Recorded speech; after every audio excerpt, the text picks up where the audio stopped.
Now back to the situation in Ecuador with the growing unrest there. Let's get the views of global affairs policy analyst Nweke. Thank you very much for joining in all the way from Belgium. What do you make of the unrest brewing in Ecuador? Well, the unrest brewing in Ecuador is essentially the making of a government that is desirous to, the whims and caprices of the International Monetary Fund. Now, don't get me wrong, the people of Ecuador face very, very challenging fiscal times. There is no doubt that one way or the other, the financial crisis in the country needed to be arrested.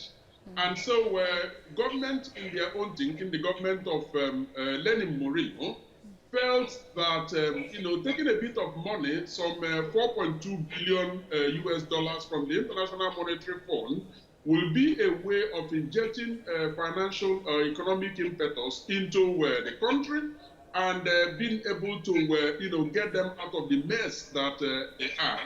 Now, it comes with a price, and that price is, a series of austerity measures, one of which, the most popular in such situation, is cutting off the fuel subsidy. Right. Now, the cutting of that, petrol subsidy actually led to this protest that we are now seeing that is potentially consuming the country. So we are seeing a demand for an end to austerity as well as a return of fuel subsidies. Is that likely to happen?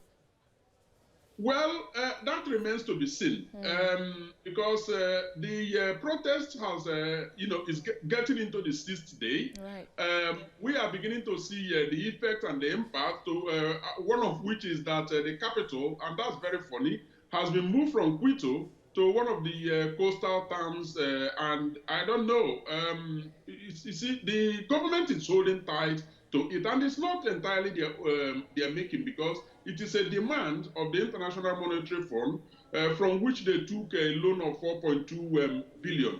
Now, they have also on their own instituted additional measures, for example, cutting down on public sector workforce and a number of other things. So really, they have said they want to sit down and dialogue, but they are, hesitant to rescind the petrol subsidy. So somehow they have to start from somewhere, and I believe that they do have alternatives to the fuel subsidy that would then get, the people around the table and begin to negotiate. So alternatives may be available now. Will these include intervention of the international community yet again?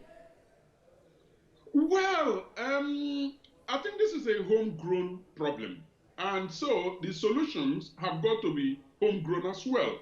Now, that doesn't preclude, some facilitation role from the international community. But as we can see, the current government of Moreno is actually enjoying the support of both businesses and the military, because they are actually benefiting from the series of reforms that he has put in place.